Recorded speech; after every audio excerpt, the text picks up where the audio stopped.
snow squall warning for northern Harford County in northern Maryland until 8:15 a.m.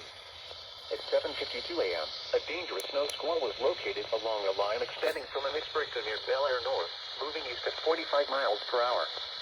Hazard: poor visibility in heavy snow and blowing snow. Wind gusts up to 30 miles per hour. Source: radar indicated. Impact: dangerous, life-threatening travel. This affects Interstate 95 between Maryland Highway 543/Riverside Parkway and the Susquehanna River. Locations impacted include Aberdeen, Delaware Grace, Aberdeen Proving Ground, Bel Air South, Bel Air North, Falston, Darlington, Churchville, Carson, Scarborough, Forest Hill, Bingham, Harford Furnace, and Hickory. Reduce your speed and turn on headlights.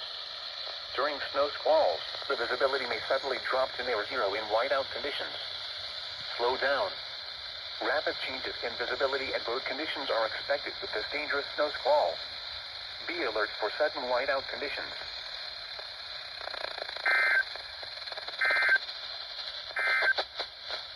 The National Weather Service in Sterling, Virginia has issued